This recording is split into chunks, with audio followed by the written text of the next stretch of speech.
Having a good day. Welcome to DrBoyceTV.com, the home for intelligent Black people. And today we're going to talk about a little bit about college sports. We're going to talk about HBCUs, Deion Sanders. We're going to talk about the money, the NCAA, and money, and that amazing game between Alabama and Georgia yesterday. And so today, to hit this conversation, I get a chance to talk to Jeff Lighty Jr. from the Black Boss Channel. How you doing today, Jeff? I'm pretty good, Dr. Boyce. How about yourself? Doing good, man. Doing good. So, did you see that game, the Alabama game? Yes, I did. I saw Georgia finally get the monkey off their back and defeat the King Saban, Nick Saban, who always wins all the time, and people get tired of it. But I definitely watched it, and it was a great game. It was a great game to watch. So, be honest. Did you call it? Did you think it was going to be Georgia? No, I didn't think it was going to be Georgia. I don't think Georgia thought it was going to be Georgia. I'm gonna just be honest. But once the best receiver for Alabama went down, the game changed. I mean, I don't know, like if you watched it, but Jamison Williams, who will be a first round pick in the 22 NFL draft, went down with a knee injury, and I'm praying it's not severe, ACL or anything. But once he got hurt, the game changed. And Alabama's other really good receiver went down the first time they played Georgia in the SEC championship game. He had 1,000 yards, 100 catches. Jamison Williams had 1,500 yards, 90 catches. So to lose both your best receivers and to replace them with freshmen, it's kind of hard to come back from that. So Wow. was rough for Alabama. Okay. So that gives context. I kind of felt like Georgia was going to come back with. Sorry, I felt like Georgia was going to come back with a vengeance. I felt like they, felt like they had something to prove. But you know what? That is true though. When you think about, like, I watched that first game actually several times because I was really impressed by just a lot of it. And I got this sense that, like, both of these teams had great defenses, but there was a point where Georgia couldn't stop Alabama anymore, but Alabama was still able to stop Georgia. And I guess that didn't happen because Alabama lost two of its best receivers. So thanks for that insight, man. Okay, so let's talk about this. Right, yesterday I pissed a few people off because I talked about some of the money being made in these sports events, and a lot of people don't talk about it. Nobody wants to talk about the money, but I kind of want to talk about it because it affects Black people. We know that most of the great athletes are Black, and I use this picture when I put the words Black labor, white wealth at the top, and show this picture of this big brother from Georgia carrying the white coach on his back, and I looked at some of the highest salaries in the NCAA as far as coaches and stuff like that. A lot of these guys are making over 10 million a year. I think the guy at USC is the highest paid coach. He's over 10 million. And I just think it's kind of wrong. It's racially wrong. I see this as a type of systematic racism where the Black guys are doing the work and the white guys are getting the money. So what are your thoughts when you sort of process, the money of college sports and what you're saying? Well, what was worse than that before this past July 1st, it was essentially legal slavery. Because you got to think, Dr. Boyce, you worked on these campuses and you met a lot of these athletes and you saw this stuff. These dudes, not only do you not get paid from the university that makes hundreds of billions of dollars, not hundreds of millions, hundreds of billions, because this goes back for a very long time. They make billions every year. But not only did you do that and not get paid, you got a scholarship. Say if a scholarship max at a highest level institution is $100,000 a year, you you paid 100. That's a huge number, but we use it for 4 years, 5 years. That's $500,000. That one individual made you millions. So if we're doing finance money, that's a hell of a return on investment. 400,000 to get 400 million, just in that perspective.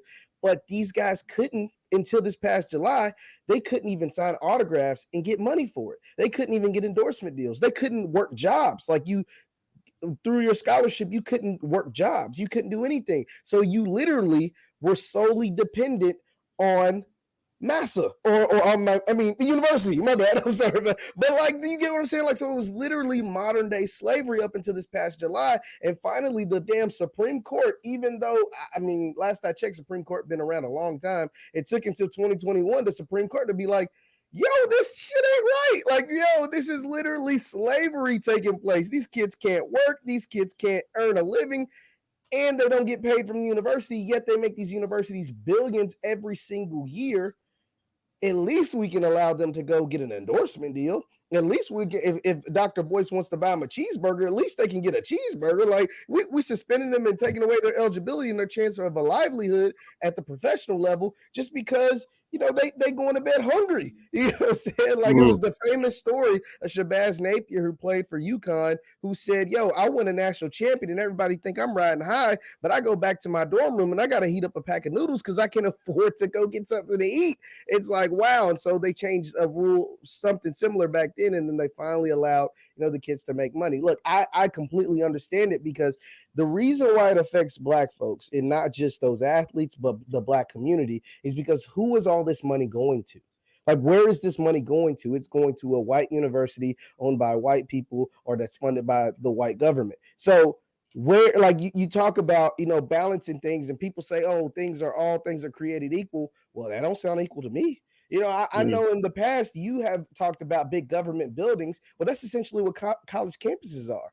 They're big government buildings, and the big government is ran by the white folks, and it pays all the white folks. Ain't too many people at the University of Alabama or at the University of Georgia, whether it's in faculty or board members, board of trustees, whoever, that look like me and you. So yes, they get funded. Their checks are getting cut because of what those young men did on the field last night. And you don't believe me? Go look at the revenue that is brought in by college football. And not just college football. Hell, we can just talk about by that game alone. It was probably 5-10 million people watching that game last night. It's a lot of checks being cashed by ESPN, by whoever. I talked about this when I was talking about HBCU football, and what is the difference? What is the difference between a Georgia and an Alabama versus a Mississippi Valley State, a Southern, a Jackson State, or whatever? Like, what is the difference? They're all schools. They're all supposed to be government funded or whatever. It's because those schools get a lot of checks written by a lot of people, whereas the HBCUs don't.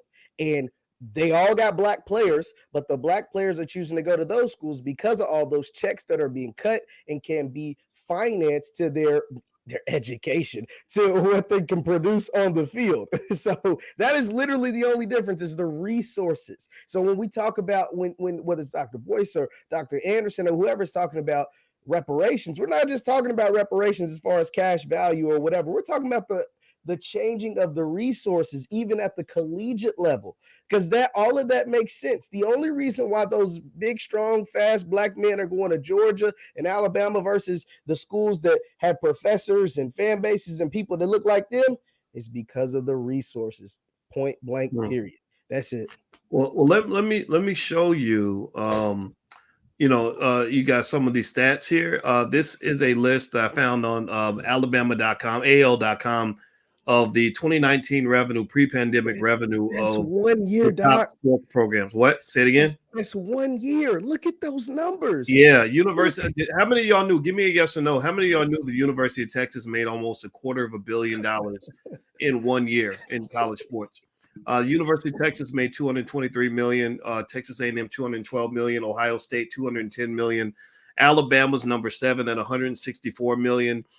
Where's Georgia? Georgia's number 5 at $174 million. So they're making, hundreds of millions of dollars off these athletes. I don't know if anybody knew that, but you're talking about real money here. You're talking about, I think NCAA wide, I think the amount of revenue they make is a tad under $20 billion a year.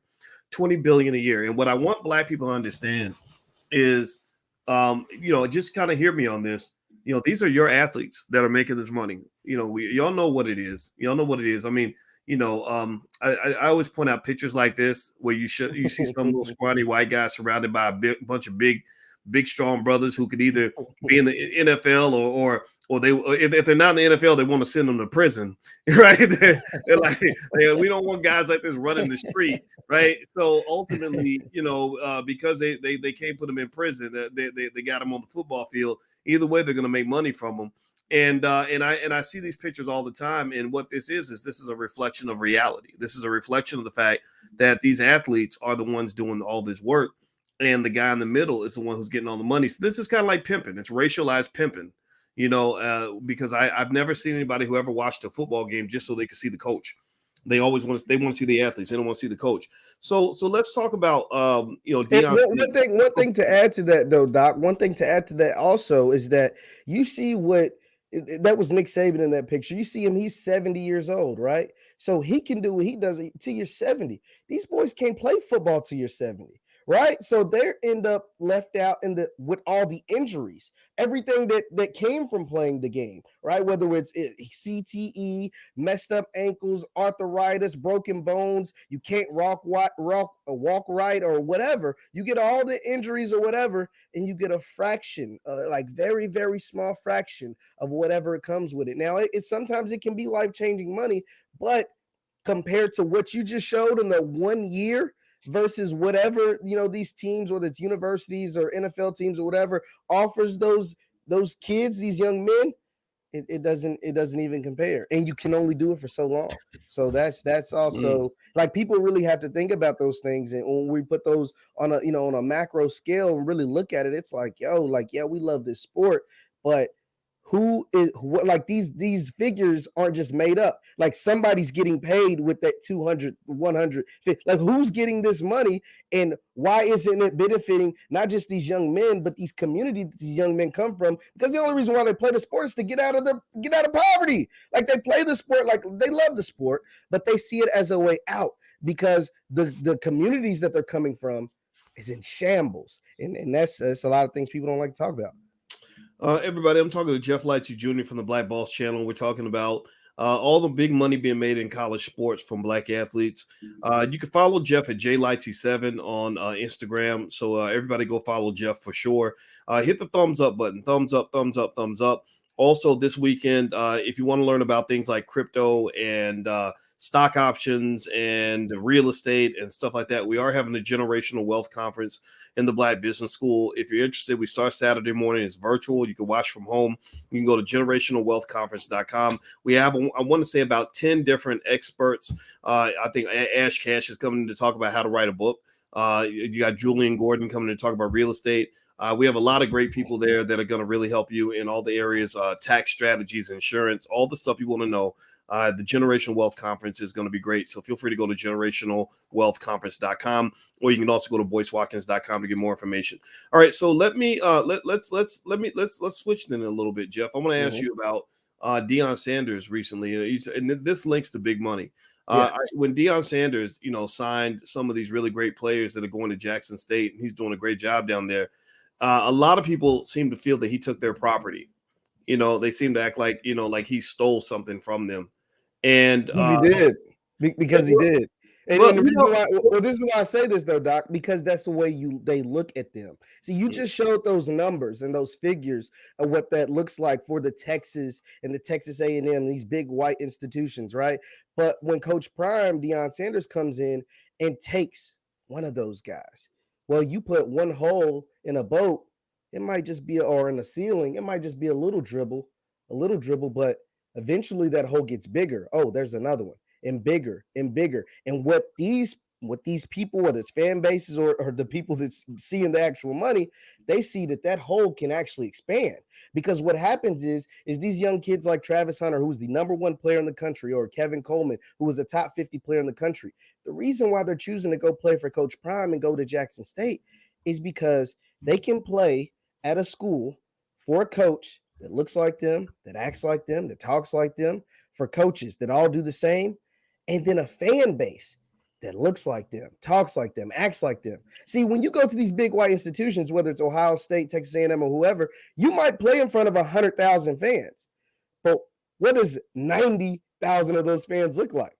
They look like Tommy from Bauer. You know what I'm saying? Like, they look like, whoever. But when you go to Jackson State, it might be only 60,000, but it's 60,000 us. It's 60, so it's a different experience. And also you get that HBCU experience. You get to play in front of these, the J sets or whoever. And so it's a whole different culture shock. It's like walking into your own grandmama's living room all the time. Like, man, you go into somebody's house, I'm like, damn, this looks just like my house. I grew up just like this. Like, it's very familiar in here. And that's the scary thing. These institutions know that, because no matter how much money or no matter how great of things that they can offer, all the, fancy tools and trinkets that they can offer, they can't recreate the culture.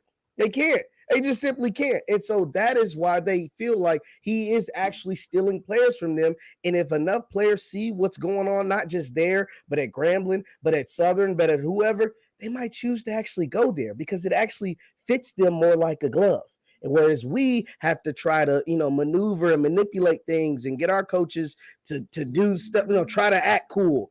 Whereas Prime's already cool. And he been cool for 30 years, 40 years, So, like, that's the thing. Like, and the fans feel the same way. The fans feel the same way. They feel entitled. Why in the hell would you go to Jackson State? They don't see the 100,000 like us. They can't do this, and this, and this. Yeah, just so I can come to your campus and you can call me a nigger, or I can come to your campus, you can do, like, these are real things that are taking place. Like at Texas A&M, they had students out here saying all these kind of crazy stuff. Justin Fields went to Georgia, who just won the championship, by the way. Justin Fields transferred out of Georgia because another student athlete on the baseball team was racist to him.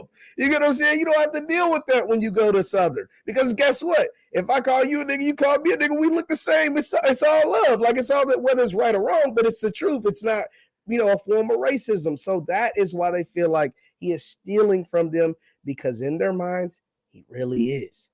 Well, I'll tell you what, it's interesting because that kind of ownership, that possessiveness of the sport, it reminds me when LeBron left Cleveland and the owner acted like he was a runaway slave.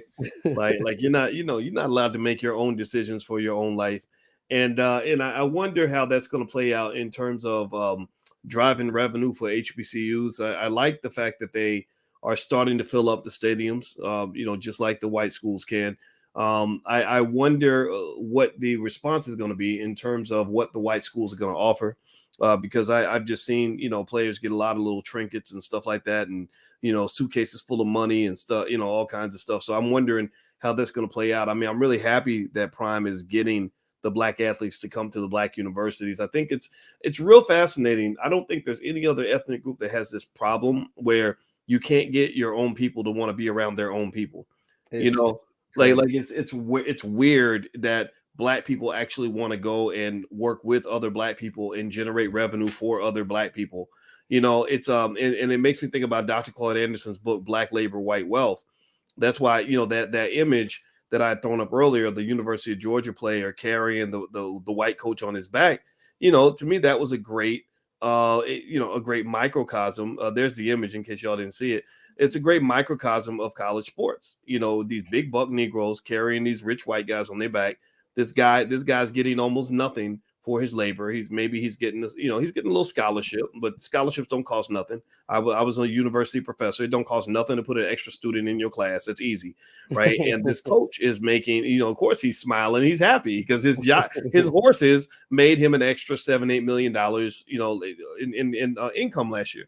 He's going to use that as generational wealth. He's going to buy his family a yacht and a mansion. He's going to put his daughters through school. They're not going, his kids are not going to have to go play a sport and break their neck and get CTE in order to get through school. His kids are going to be privileged, right? So they're going to buy apartment buildings. They're going to do all kinds of stuff that this kid's mother probably can't do, and I really think that we got to take a moment to care enough about ourselves to be a little bit offended by that. The very least, if the athletes are not going to be compensated, at least put them in a position where that revenue is going to go into the Black community, because people forget that, when you talk about Black wealth dropping and Black communities falling apart and Black neighborhoods ain't got no jobs and no opportunities and broken down houses and no resources. Well, the reason you ain't got no resources is because you're used to giving everything away.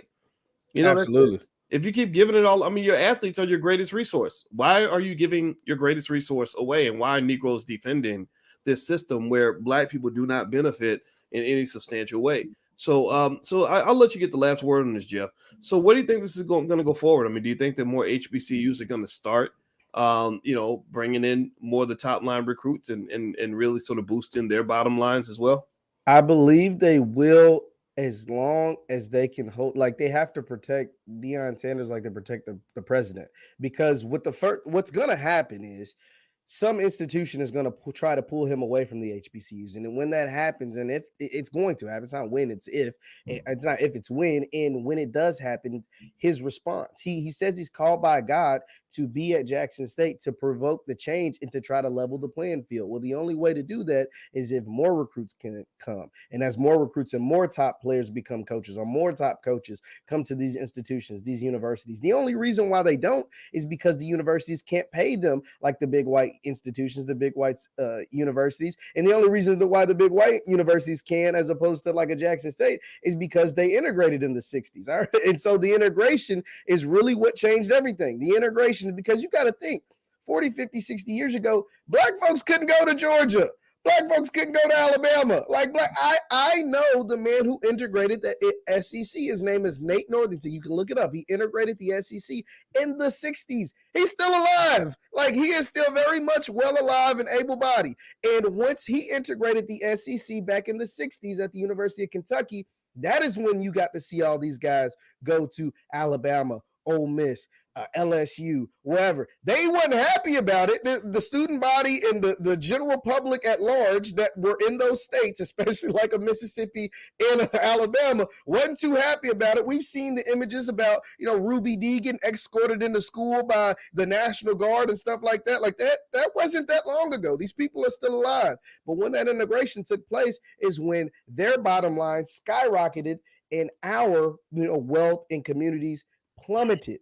And so we talk a lot about that during the civil rights movement. And it just wasn't the black community at large. It was also the universities. And that plays a part. If you want, all these, big institutions, these universities talk about they love their players. And there's players from Alabama that'll go on to play in the NFL. Most of them won't, but some of them will. Same for Georgia. But that money that university made ain't changing at all. It ain't changing at all unless a couple of these guys, a few more of these guys trickle down every single year, start going to these Jackson States, to the Gramblins, to the et ceteras.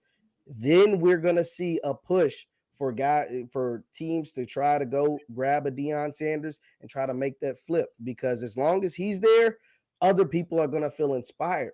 Because you got to think, a guy like Deion Sanders is taking a pay cut being a head coach at Jackson State. If he wasn't a coach, he could be on TV and do all his other endorsement things more frequently. And he would probably make a lot more money doing that than being at Jackson State. But instead, he decides to take a pay cut and take a chance not only on himself, but on his community. And that's making a world's ton of difference. And it's just whether more people are going to be willing to do stuff like that. So giving back to the community is huge. Well, you know what? I'll tell you what. My hope is that guys like Deion Sanders can, I don't know what Deion did with all his wealth he made from playing for the Cowboys and in the NFL. Mm-hmm. And my hope would be that these guys could be independently wealthy enough that they don't need a job. Mm-hmm. Why the hell? I mean, how rich you got to be before you don't need a job no more? That's my question. I mean, if I went out and did a job like that or took a role at an HBCU or something like that, and I do this to this day. I mean, I took a position with not really a job, but I agreed to host a podcast with Push Black. And they were like, well, how much do you want to be paid? I said, I don't really, you paying me is not going to make me take the job or not take the job because I have wealth. So I'll do it for free because I want to do it, and if I got to go make some money, I'll go make some money, but I'm not looking for a job, and I'm not, and I never played for the Cowboys. I wasn't prime time, you know what I mean? And I think that it's one of those things where, if you look at like in the white community, you have guys that are, you have these white guys out here that get to the point where the money isn't the driving force in their decision making anymore. Like you can't go bribe Elon Musk with a job. You can't bribe Jeff Bezos with a job. They're doing things for a higher purpose. And I think the question to me becomes, how do we get more black men in that position where you're just like, look, I don't care. Yeah, you could offer me, $3 million a year, $5 million a year to go coach this other school, but I can make $5 million over here doing something else. Or I already got money stacked up, somewhere. And I just want to do what I love now because I'm getting older and I want to make good decisions that are going to make me happy, that are going to be relevant, that are going to build for the future. And that's another reason why you don't have the institutions you deserve in your black community is because you don't have that builder mindset in the community. You don't have people that just say, look, I'm not going to go rent myself out for a job. I'm going to plant a seed and create something that's going to serve generations to come. Like maybe, if I'm Deion Sanders, I go to Jackson State because I want to build a legacy. I want to start, while Jackson State isn't at the top, I'm going to open that gateway for the top players to come to Jackson State and other schools. and then one day they'll have my post, have my statue up like they have Eddie Robinson and Grambling, Absolutely. and they can say that I helped build an empire. That's what I want. I want to see some empire builders. The guys who created the NFL were empire builders. They bought the Chicago Bears for $100 and the Buffalo Bills, the Buffalo Bills. I don't remember what year they were purchased, how much it was for, but a lot of those NFL teams that are worth billions of dollars were literally bought for less than $1,000. And these are just people that just said, okay, in a generation or two, we're really going to have something here, but we got to go ahead and do this and do it for a reason other than simply going after the highest paycheck. That paycheck mentality is one of the biggest reasons Black people lose as a community. You need empire builders, not just paycheck chasers. Right. So, and I'm not that I would put Prime in that category. I don't know his mindset. I've never met him. If he does see this video, he can come on the platform. I'd love to talk to him. And I congratulate him. I think that what he's doing at Jackson State, I love it. And I just think it's hilarious that that Florida State, rejected him, and he's going and stealing Florida State recruits, stealing them, right, so to speak. And then on top of it, but the thing is, Florida State doesn't deserve shit because their team has been terrible for years. Exactly. Right? Half the HBCUs could beat Florida State. Like this, I remember they lost to, what was it, Jackson?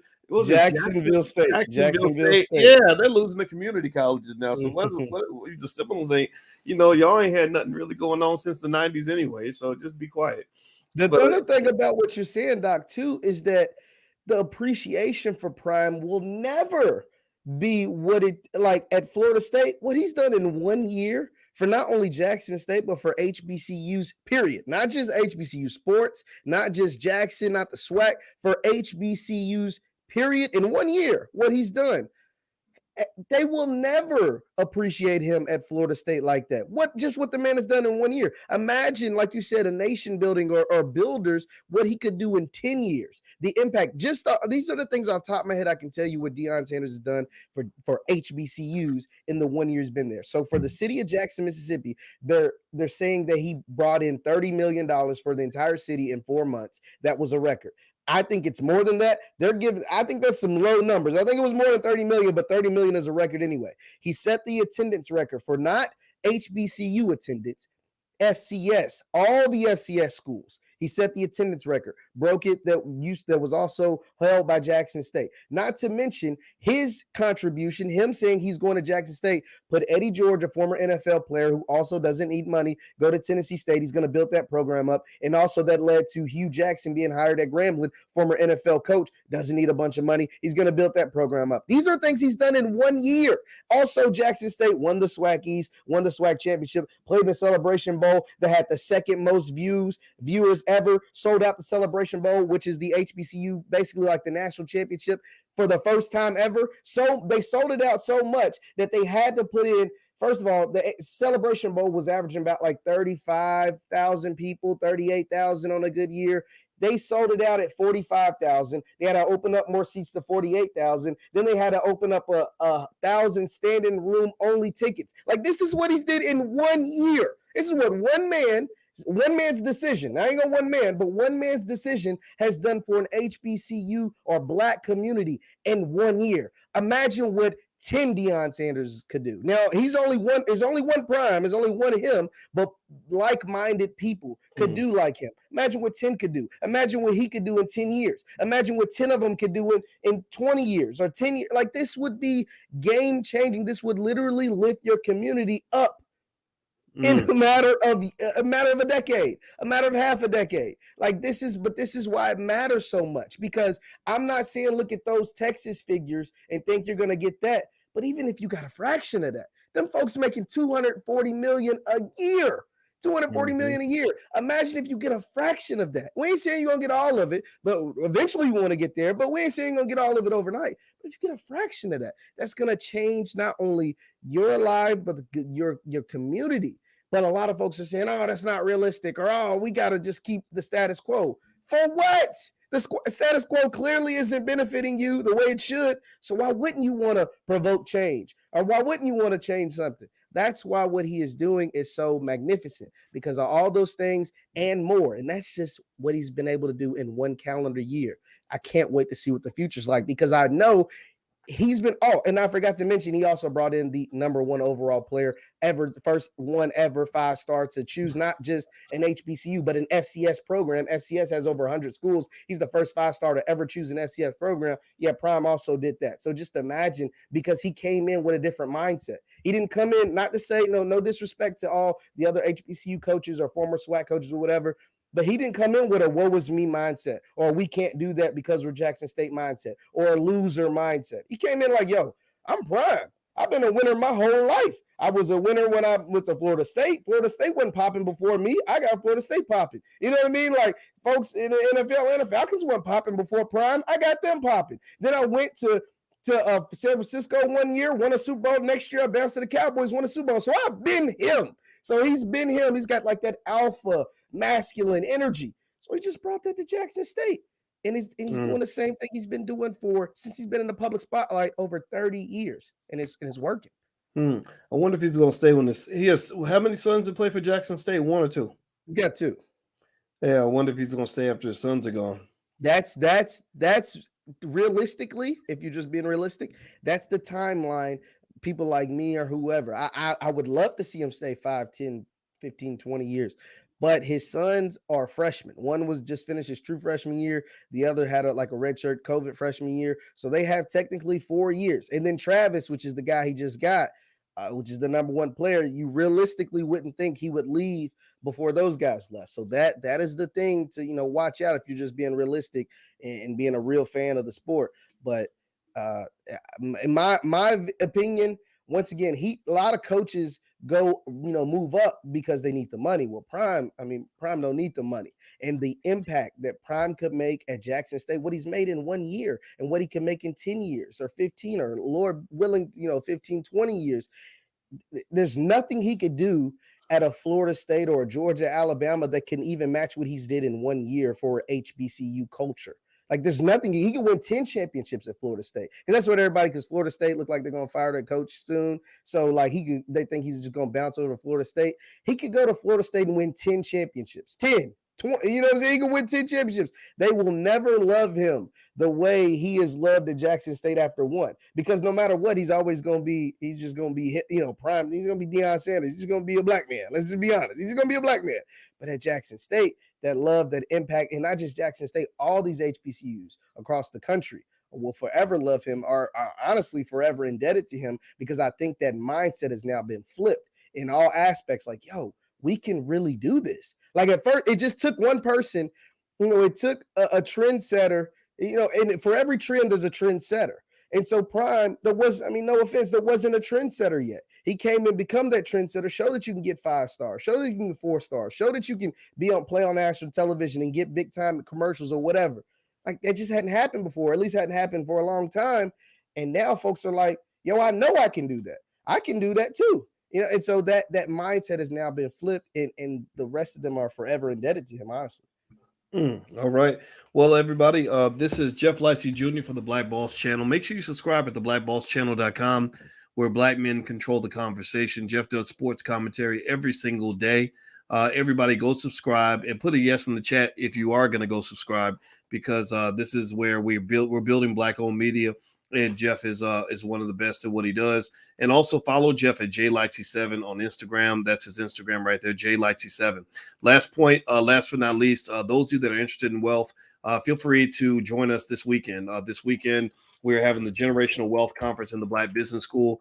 And literally, we've gathered a whole slew of really great experts that can really just show you around in pretty much almost every area. I mean, the guys really did a really good job of hitting a lot of different areas. So you can see here that we start on Saturday morning, and you have guys like Julian Gordon, who's a real estate expert, Jessica Myers, who's also in real estate, Natasha Varela, the founder of Money Masters Academy, Henry Washington in real estate, crypto expert Teddy Ewing. We got brothers Tevin Wade, Anthony Kimball, and Brandy Sams. It's a lot of CEO energy, Ash Cash, Karina Simon, the Carrington Carter, general partner, East Shop Capital. And a lot of the topics that are going to be covered pretty much hit everything from credit, wholesale, off-market deals, entrepreneurship, making money through short-term rentals, stock options, publishing your book. Intro to Forex Investing, the Black Family Master Plan, Becoming Your Own Bank from Jake Taylor Jacobs. So a lot of really great stuff. So if you're interested in joining us Saturday morning, go to generationalwealthconference.com. And you can also find out more about what we got going on at boycewatkins.com. So God bless you, everybody. Take care. And thanks a lot, Jeff. It was good seeing you again, brother. Thank you too, Dr. Boyce, as always. All right. Everybody have a good day, and we'll see you soon. Take care now. Peace.